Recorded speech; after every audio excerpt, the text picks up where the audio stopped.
Today on Dr. Phil. 50 years ago, your mother shot your brother and sister. She had a breakdown one night and snapped and shot and killed them.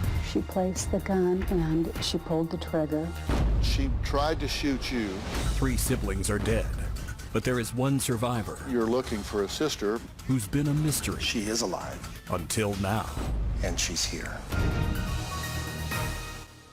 It's hard to imagine anything worse than a mother killing her own children.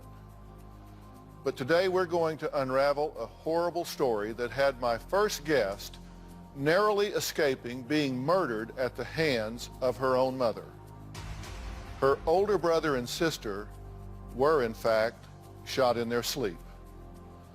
Lori was woken up by the heat of the gun barrel, and her infant cries are what saved her. In February of 1962, my father was working a late shift.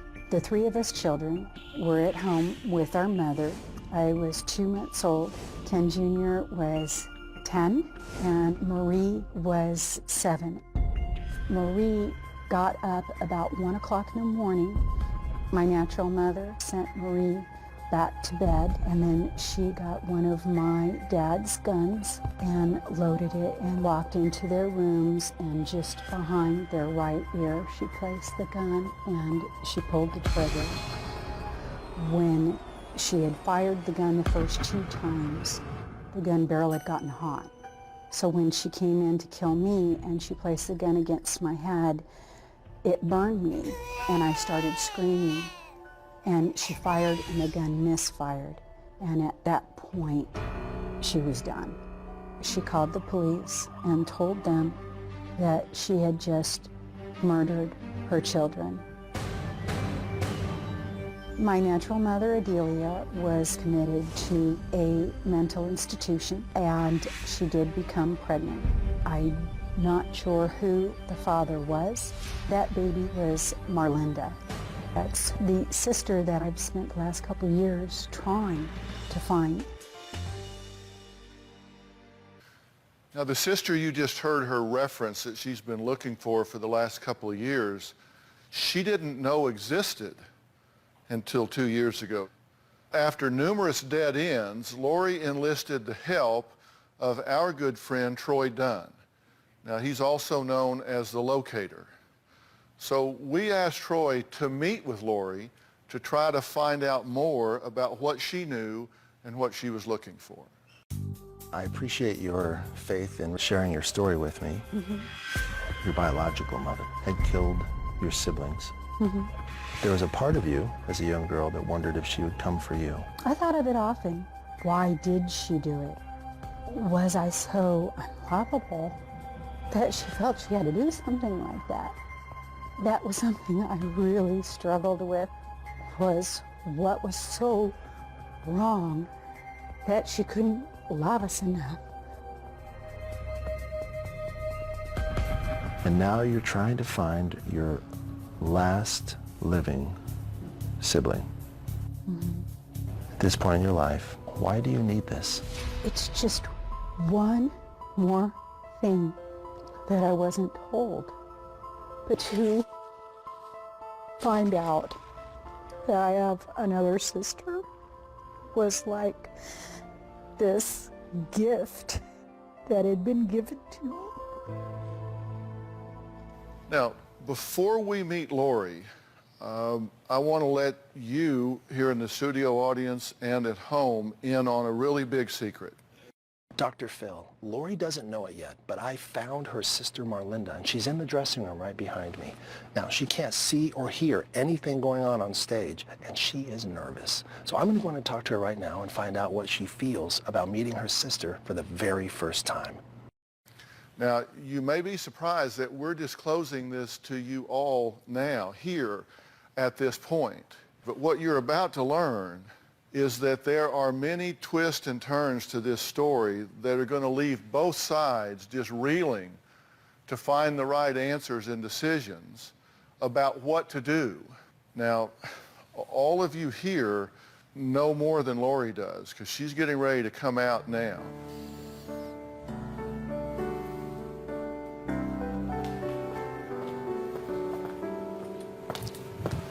Dr. Phil, good to meet you. Hi, good to How are meet you? you too. Have a seat right here. So, you were raised by your biological father and your stepmother, right? Yes. Mm-hmm. And you had suspicions growing up that your family was hiding something. Why? Well, there were just occasionally, there would be an overheard conversation. You know, like I would hear one of the cousins talking about a brother and a sister. You know, and I'd go and ask, you know, do I have a brother or a sister? And, you know, the answer would be no, of course not. Who told you that? Or at one point, someone mentioned something about my mom not being my mom, that I was adopted. You know, and so of course the question is, am I adopted? And no, you know, so there were just occasional instances where you'd overhear something. Eventually, you did discover the truth. Yes. Because I heard you talking about your biological mother. You know the truth. Tell me how you found out about it. I was 14 years old. It was toward the end of my 8th grade year in school, and I was at a swim party, and one of my good friends had been adopted and knew about it. So I was asking her questions. I was just being naturally curious about it.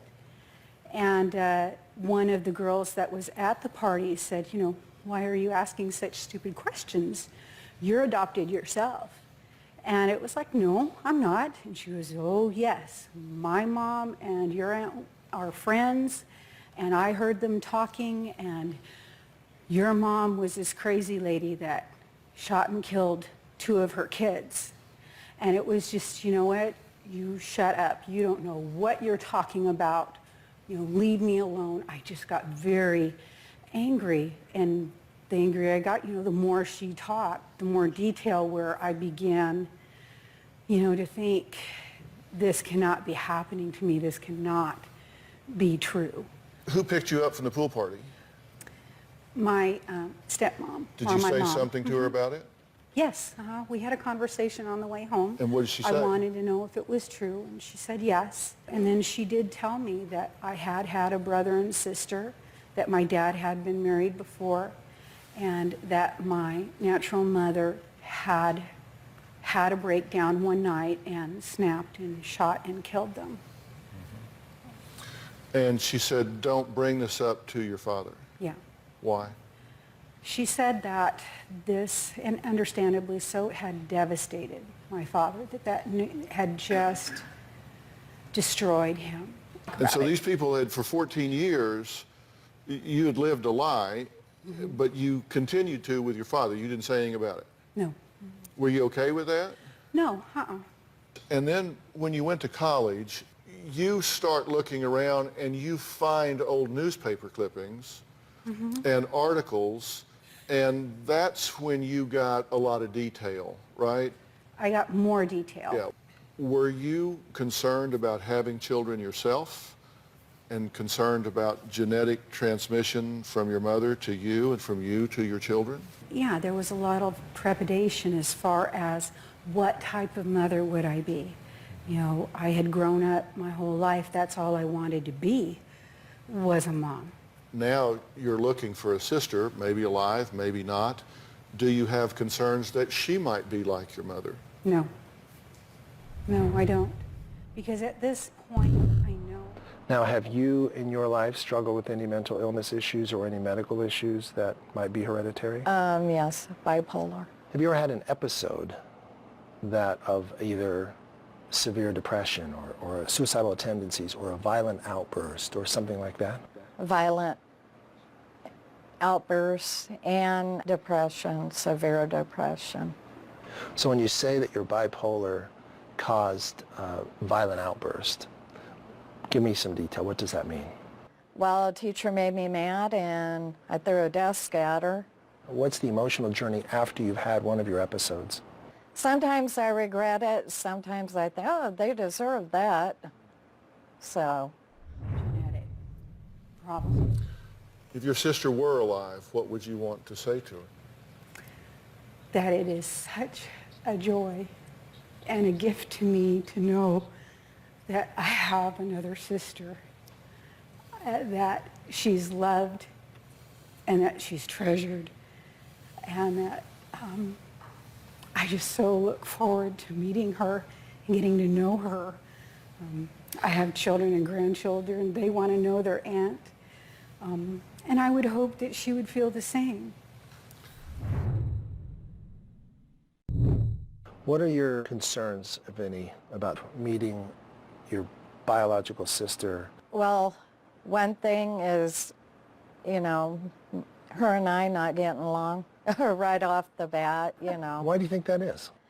Because how I can be. Because of your unpredictable Yes. emotional swings? Yes. And my husband, he goes, sometimes you could be a bit cold. I don't want her seeing that part. I would hope that she would feel the same. And if she has passed, you would want to know that as well. Yes, yes. Well, we're going to take a break. And I will tell you that you know that Troy is here. Yes. And he has been able, as is his way, to find some information. Okay. Also, coming up, you're going to hear what happened when Lori tracked down her biological mother, the woman who, after murdering Lori's two siblings, nearly killed her too. Be right back.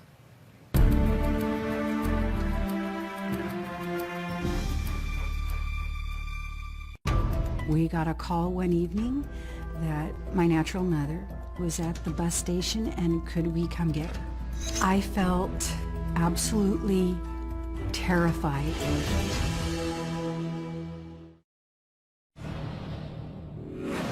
My mother committed a horrible double murder. Before this crime occurred, my mother, Adelia, had another daughter, Linda, and she poisoned her with baby aspirin. So at the time of the crime, Linda was in a state hospital.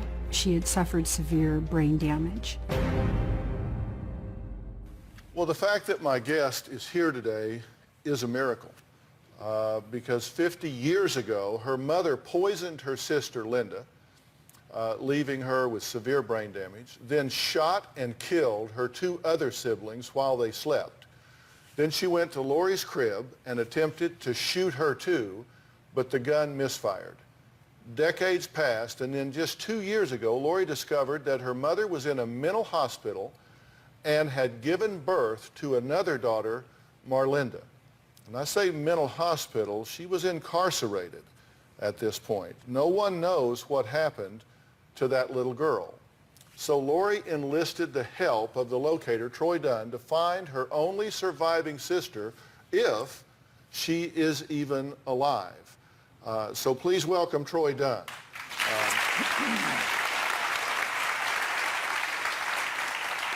Troy, I know you've done this 40,000 times and counting.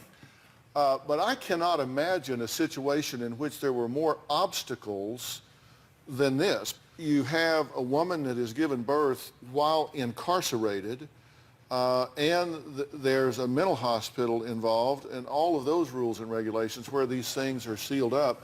It is difficult to track these things down, right? It is difficult, and in some cases impossible. I mean, I'm not able to find everybody that we seek out to find. And you say you have two reasons for wanting to find her. What are they? You know, I'm asked a lot, well, what if she doesn't know about you? And in this day and age, at some point, I feel that she's going to find out that she was adopted. Either when her parents pass away, she finds paperwork, or some relative's going to come out of the woodwork like they did with me and give her the truth. So if she goes hunting, I don't want her story to end at a mental hospital with a mother who was convicted of murdering her children. I want her to know that there is grace and joy beyond that story. In fact, Lori herself was afraid to meet her biological mother, but she did actually track down and meet her biological mother. Here's what happened. When I was in my 20s, I reached out to doctors to find my natural mother. We got a call one evening that she was at the bus station and could we come get her. I felt terrified. I asked the kid's dad, Grant, what are we gonna do? We packed up and drove down to the bus station. My husband, Grant, was a gun owner. He had a loaded gun in the car underneath the driver's seat because we did not know what situation we were walking into. When we got to the bus station, there was just this older gray-haired lady sitting in the station, and I look like her. I felt chills. How did my dad love me so much when I looked like her? And he couldn't even speak her name. It's horrifying to think that, oh wow, all of this is true, and this is my natural mother. All right. Now, Troy, you've been working hard to gather information. Why don't you share with Lori what you found out? Well, I promised you when we spoke that there could be a number of different outcomes, Right. a number of different ways this could go. And I did find some information about Marlinda. And that information led me to her location. And she is alive. And in fact, I spoke with her on the phone to find out if this would be something that she would be interested in doing. Okay. And she said yes, and she's here.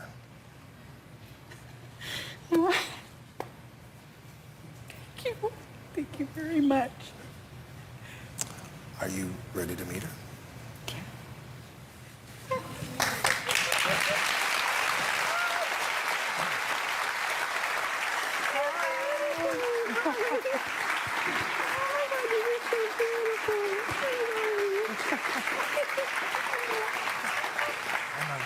Hi. Seat. Okay.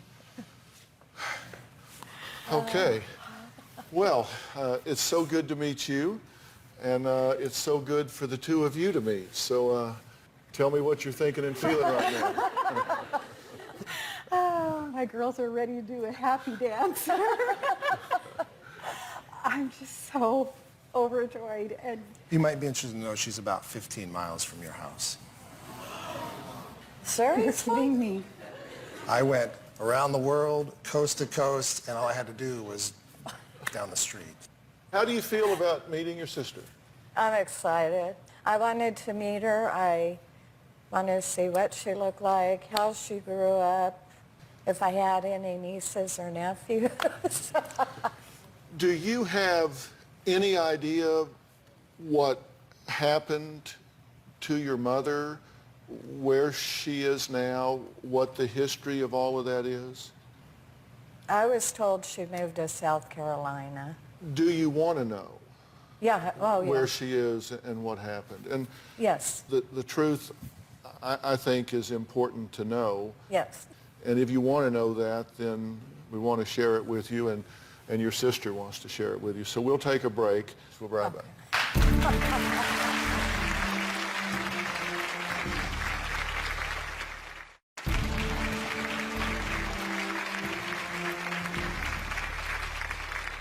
Well, after 2 years of desperately searching, Troy Dunn located Lori's sister Marlinda and just reunited them for the first time right here. Now, Marlinda does not know anything about her biological mother. And as I've said, these things are not always happy. They're not always what we would maybe want them to be. And Troy, you might give us an overview here of kind of what the family tree has been, and then you might fill in some of the personal aspects of this. And Marlinda, again, these are things you want to know, right? Yes. Okay, gotcha. Oftentimes when I get an opportunity to do these things, I get to share lots of exciting and interesting stories. Today, I need to share with you some things that might be difficult to hear. Okay. Lori has looked for you because she was afraid that you might learn some of this on your own as you went about searching on your own, and wanted you to have the support system of family. So that's why we're doing this today. Okay. All right? Okay. You are one of 5 children, 4 girls and a boy. Wow.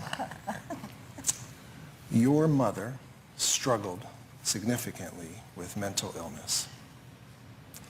Your oldest sister, when she was a young girl, was poisoned by your mother. And she struggled with brain issues from that for her entire life and just passed away 2 years ago. I just thought of her as just this beautiful, gift that we had in our family for as long as we had her. I was very grateful. So that was one of the 5. So after she had poisoned your sister, she had a difficult night, and I, for lack of a better term, will say that she snapped. And she went into the bedroom of your sleeping siblings, and she shot your 7-year-old sister dead. And then she went and shot your 10-year-old brother dead. And then she went to the crib where the 2-month-old baby of the family lived. And she put the gun to the baby's head and pulled the trigger, but the gun misfired. And that baby lived, and that baby is your sister, Lori. And I was born Melinda. That's a lot to take in. And this is why it was so important to you that she not read this in the paper somewhere, that she not discover this on the internet, Right. but that you be here and that she have professionals here and that you be able to share this with her so you could answer questions and support her if she had questions or... Yes, I didn't want you to go through what I went through when I found out. And have all these questions and nowhere to go to get them.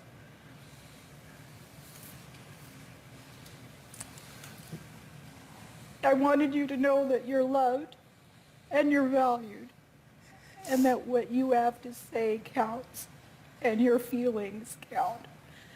Now, do you know why I'm the only one she gave up? When you were born, your mother was incarcerated. So you were conceived and birthed in an institution where she was incarcerated. So she didn't have a choice. Okay. She had no choice because she was a prisoner. Yeah. And so she couldn't keep you at that point. And so what it boils down to is you too are the survivors. Yeah. Of those 5. You two made it, and that's why Troy was on such a mission to bring you two together, because you two made it. And you go from here and you build it a step at a time. How do you feel about what you've learned? Well, it's kind of sickening knowing my mother had done that. I mean, if she was that mentally ill, I mean, she should have just given, the kids up. Yeah. You don't do that to kids. No. Mm-mm. No. You were told a completely different story by your adoptive parents, correct? What did they tell you? They told me she was a nurse, that, well, even my adoption papers said she went to South Carolina. When my husband talked to my dad, I knew something was up because he said, I don't want her to get hurt. And that's when I've kind of thought in my head, you know, there's something more than what I've been told. Well, there is more to the story. You won't believe what happened when Lori and her son visited her biological mother. We'll talk about that when we come back.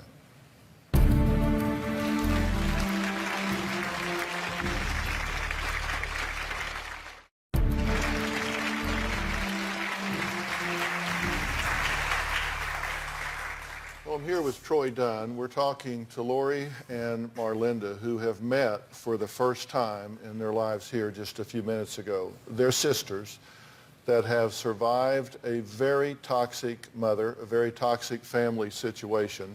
After years and years, they have finally come together here. As we said earlier, Lori did get the chance to meet their biological mother, a mother that, as we now know, poisoned one of her children, shot and killed two other of her children, attempted to shoot and kill Lori, and had Marlinda while she was incarcerated in a mental institution. She was ultimately released and contacted by Lori. Lori says she didn't realize just how dangerous the woman was until she paid one shocking visit with her son. Delia asked us if we could come visit. We drove to her home, me, my husband, and our son, Michael. Michael, being a 2-year-old, I gathered up all the medication, put it up in one of the top cupboards. Adelia wasn't herself. I got nervous. Our son Michael was asleep in the back of the house. At one point, Adelia had excused herself and left the kitchen. When Adelia came back, she was being so cold. Just a feeling of horror came over me, and I ran to our son's crib. There were pills around the bedding of the crib. I just lost it. I started screaming for my husband. I picked up our son and ran out the front door. When they pumped my son's stomach, the doctors told us that if I had not followed my gut instinct, he would have died. My mother denied poisoning Michael, but there is no doubt in my mind she did it. So when I say that you two survived, it's a miracle you're here, and you were so blessed to have been removed. I mean, that is such a blessing. Oh, yes. That you were removed from her and had the opportunity to live apart from this woman. And I hope you see that as a blessing in your life. Oh, yes. And I hope you two see it as a blessing to come back together now. Very much. And get to know each other. I do feel blessed that I was given to, my parents were great. Yeah. So But am I. Yeah. hearing about it, I'm just like, I can't believe it. It's like a shock. People should understand that genetics in most situations determine what can happen, not what will happen. And let me just say this in closing here. Relationships aren't based on blood. Right. They're based on history and experiences. You two are adults. If you have a relationship, it will be because you build one. Right. And you are only 15 miles apart, so you will have the opportunity to meet a step at a time. I think it's wonderful that you have found each other. You do God's work, my friend. You so do in bringing people together. It's just so great. I do need to say one last thing to you. Your mother has passed, and so that means the threats are not there at this point. And so it really does mean that it's the two of you at this point. And so we wish you both the best. Now, coming up, I'm going to keep Troy here because he's going to help me tackle another story about separated loved ones, but it's not what you think. I'm going to put him to work in a different way. We'll be right back.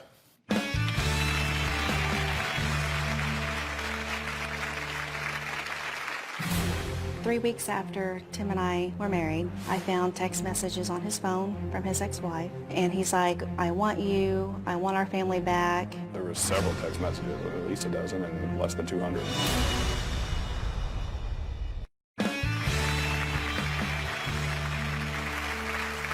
Joining me today is Troy Dunn. You may recognize him as the locator. This season, he's been working on all sorts of stories with us, not just reunions.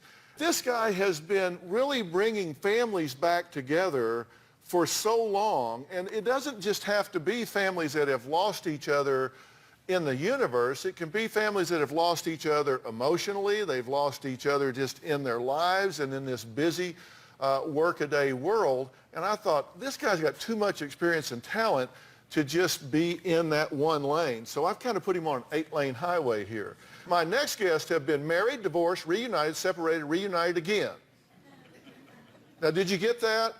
And now want to know if it's a good idea to marry for a second time.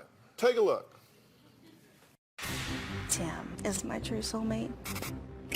But Tim and I have broken up 7 to 8 times since 2009. He has hung up on his ex-wife. I love Mitzi with all my heart, but I was with my wife for 10 years. That relationship is certainly not anything you can throw away. 3 weeks after Tim and I were married, I found text messages on his phone from his ex-wife asking him if he wanted the house, and he's like, I want the house, I want you, I want our family back. There were several text messages, at least a dozen, and less than 200. I took the marriage certificate, I ripped it up, I filed for divorce about 4 days later. These messages were strictly an event for me to get that out of my system. I never once cheated on Mitzi, so I felt like it was an overreaction. We got back together less than a month after we divorced. 4 months later, I found an email to his ex-wife begging her back. I wasn't out to hurt Mitzi at all. It was private information I didn't think she would ever find. After I found the emails, I just let it go and I got back with him. Just last month, Tim asked me to marry him, and I said yes. I feel like I'm ready to marry Mitzi, and the problems we've had in the past with me and the ex-wife behind us. I hope that Dr. Phil and Troy will be able to help me figure out what I need to do with Tim. Should I give this guy another chance? Y'all have been knowing each other how long? Almost 4 years. Oh, this is all in 4 years?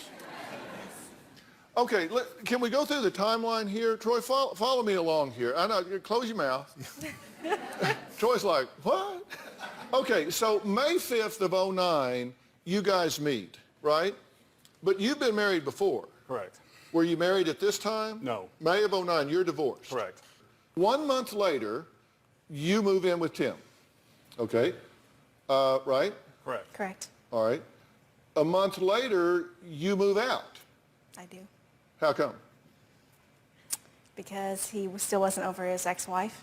All right, so 2 years later, Tim asked Mitzi to marry him. So you say, because you think I'm he's... hesitant, yes. But you did say yes. I did say yes. But because you think he's finally over her. I hope he is. Because it's now been 3.5 years. Exactly. So Mitzi marries Tim. 3 weeks later, Mitzi files for divorce. 3 weeks later. Why? I found text messages on his phone, 2, his ex-wife. but you're over her. Not as much as I thought. 2 months later, the divorce is finalized. Less than 3 weeks later, you start dating him again. So now we're in like January of 12, right? Correct. So 5 months later, you break up with him again. A month later, you get back together with him, right? It took a long time to get over my ex-wife.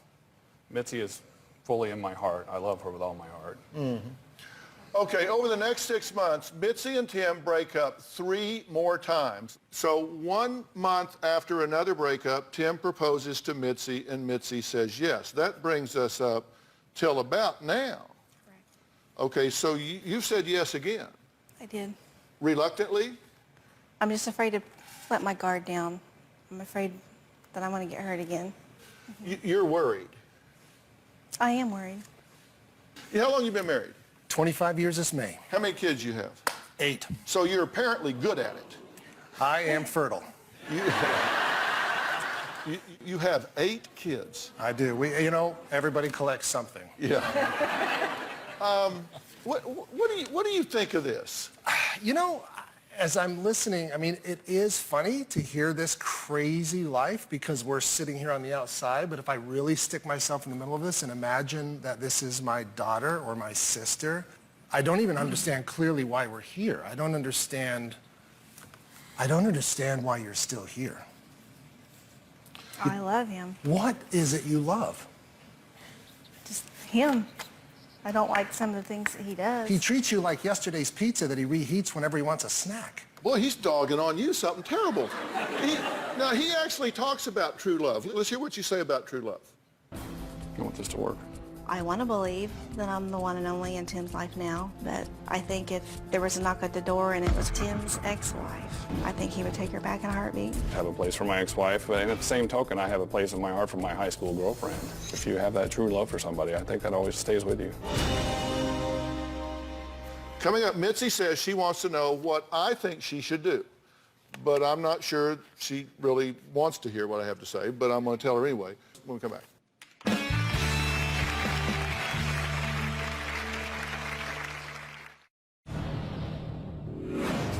When Tim and I break up, he sends me horrible text messages when he's mad and when he's been drinking too much. You, I'm a low-life bitch. I'm a horrible excuse as a mother. I tell Mitzi texts don't count on any level, sober or drunk. It's just a release of someone's thoughts at that moment. That was Tim talking about sending his fiancée, who also happens to be his ex-wife, rude text messages. Mitzi admits she recently accepted Tim's re-proposal for marriage, but says she can't sleep at night because she's worried she may be making another mistake. Where is your family in all of this? Because I will tell you, if you were my daughter, my sons, all 6 of them, they would stuff this man full of candy and beat him like a piñata.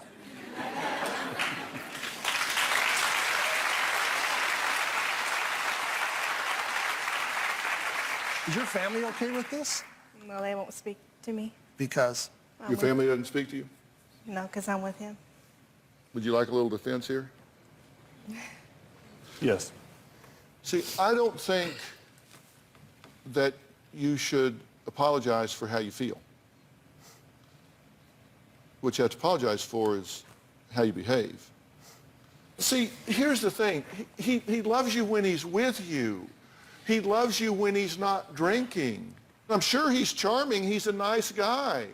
But that doesn't mean that it's a good thing, because if he turns around and does this, this is a man with anger. This is a man that has resentment towards you. There's no theory under which this would work this time. Can I just interject for a second and say that I could fill this room with couples who have never had that kind of an experience. And my fear is that you're living in it so much that you think maybe this is the way normal couples communicate and that he loves me 68% of the time. But I'm here to tell you that isn't the way it is. And I think you need to start keeping a tally sheet. Every time he speaks to you, did he honor me or did he dishonor me? I can tell you in the Dunn house, Jennifer gives me 1 dishonor and I'm out.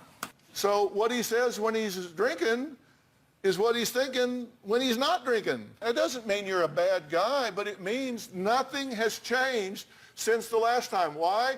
Because you guys haven't done any premarital therapy. You guys haven't done any resolution of issues. You've got to do an autopsy on your last several assignations. The last several times you lived together, got married, reconciled, did all of that. You've done nothing to heal what happened the last time. Until you do that, do not get married. Your family is correct. Do what you have to do to fix this or don't get back in. And you shouldn't want to get back in. You shouldn't apologize for the way you feel. What you should do is change the way you behave. And to do that, you guys need to sit down and resolve your issues. This is sitting down with a professional and working through this, and I am more than happy to arrange that for you. My gift to you. Are you willing to do that? Absolutely. All right, we'll be right back.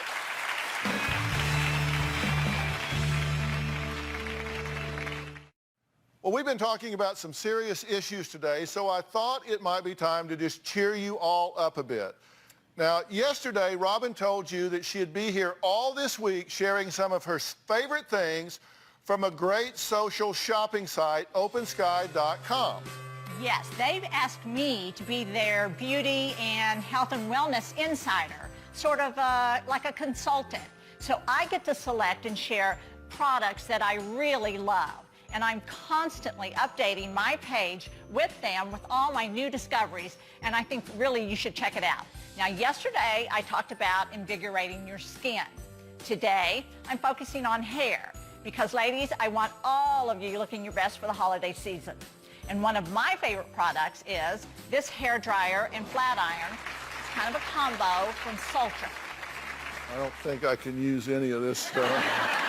You would, of course, have to bring up hair, right? Right Yeah. here, and I'm afraid, no, this is not for you. Yeah, so should you let the audience in on this secret? It obviously isn't for me. I think I will. I have a Sultra Temptress hair dryer and a Flirt flat iron for everybody in the audience.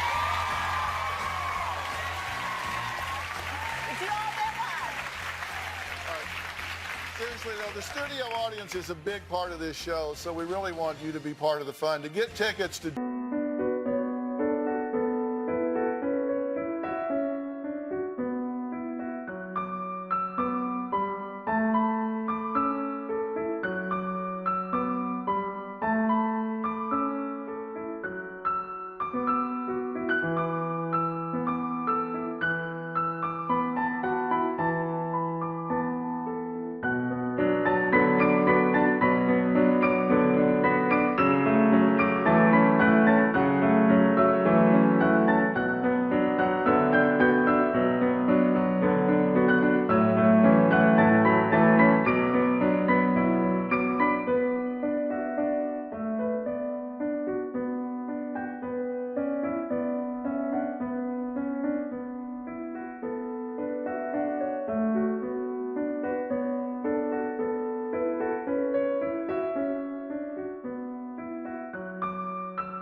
Join in. Go to drphil.com or call 323-461-PHIL. That's 323-461-7445. And also want to give a special thanks to Troy Dunn. Troy and his team continue to stand ready to help those searching for a long-lost loved one. You can contact him at troythelocator.com. So thanks, everybody, and we'll see you next time. Thanks so much.